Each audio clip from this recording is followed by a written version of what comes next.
Hello everyone and welcome to a new video. My name is Fede. In this video we are treating a patient who has some primary caries in a molar on the upper left side. And it is actually a situation that we call primary caries. I hope you enjoy the video, and if you do, please leave a like and subscribe for more. Thanks.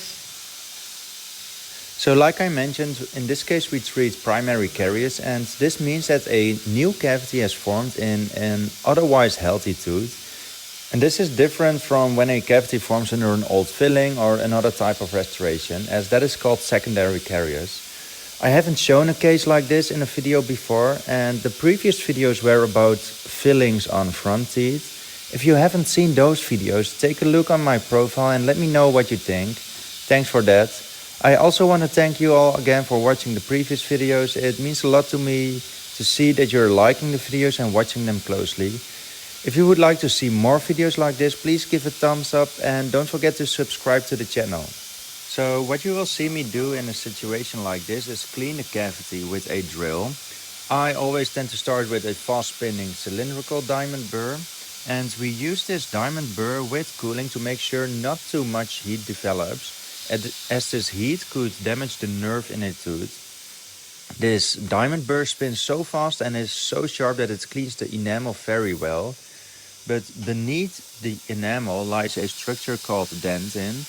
This dentin is softer than enamel, and especially when it is affected by caries, it becomes even softer. For that reason, I use a different drill to clean the dentin, specifically a hard steel round burr, because this is less traumatic to the nerve.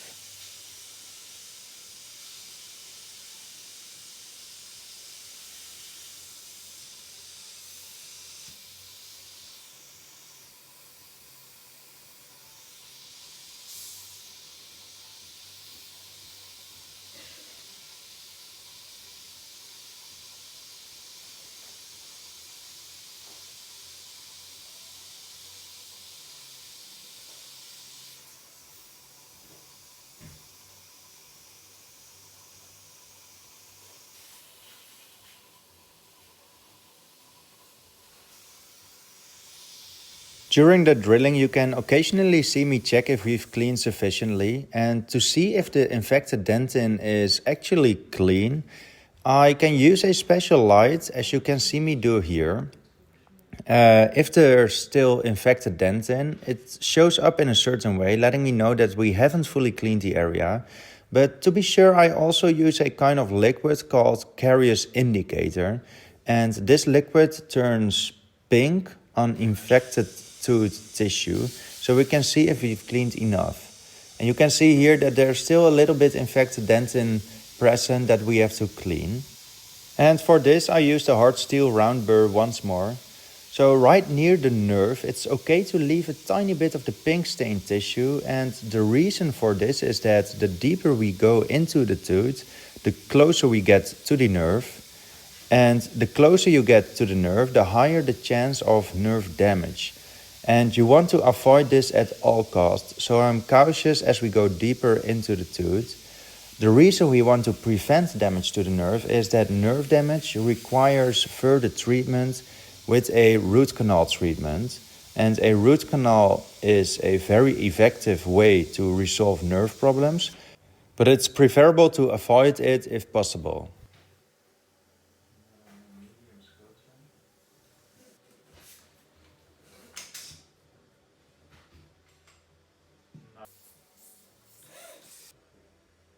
Once we've fully cleaned the tooth, it's time to place a matrix band. This matrix band helps us restore the shape and prevents the teeth from sticking together. The matrix band is held in place with a wooden wedge, which you can see me inserting over here. This wooden wedge ensures a neat and proper fit at the gum line. Then we place a ring separator. This separator ensures a nice contour for the band and also gently pushes the teeth apart, creating a good contact point between the filling and the adjacent tooth.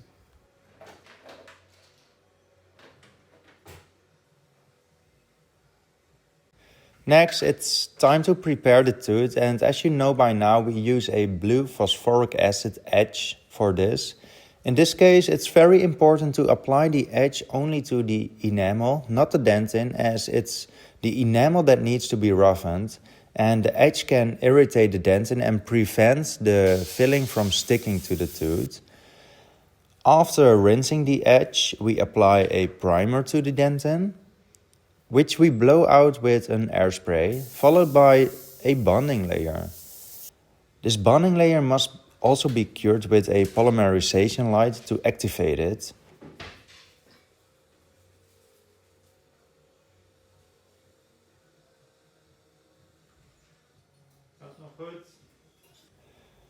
We then apply the filling in layers, and in a case like this, I start with a very liquid composite at the bottom of the box, followed by a slightly stiffer composite on top. This method is called the snowplow technique and ensures that the filling fits well into all the edges and corners.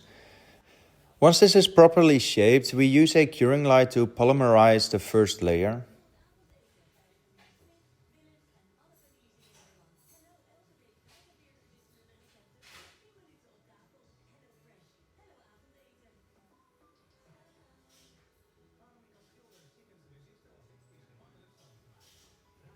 And then it's time to add the next layer of the filling. We apply the filling in multiple layers for several reasons, and one of which is a phenomenon called shrinkage stress.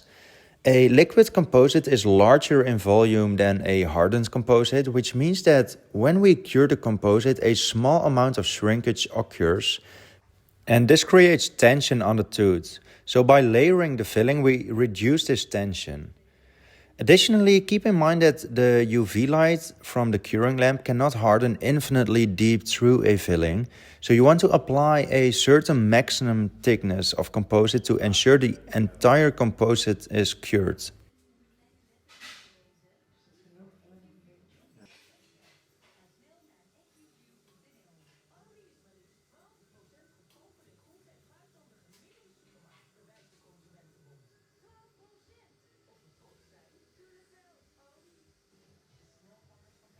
Once we've applied the filling, it's time to remove the band, the wedge and the ring. We always make sure to relight the sides well to ensure the entire filling is fully polymerized. Now it's time to finish the filling, and we do this with various finishing bars to ensure the height is correct and that the contour and shape align well with the tooth.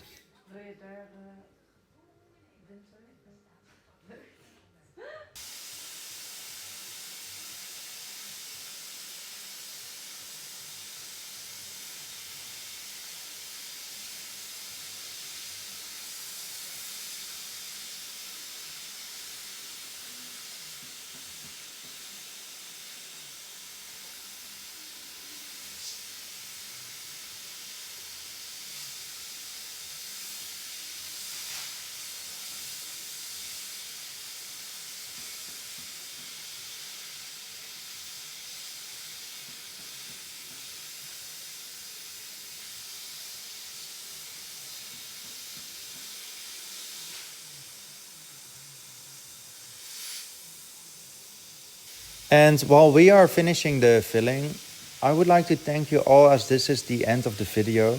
I hope you enjoyed it, and please let me know in the comments what you think. So if you have any tips or feedback, please share them with me, as I would love to improve these videos for you. Also, don't forget to like and subscribe for more videos like this. It would be fantastic if we reach 100 followers by the end of this year. And you can be a part of that. So let me know if you're in, and I'll see you in the next video. Goodbye.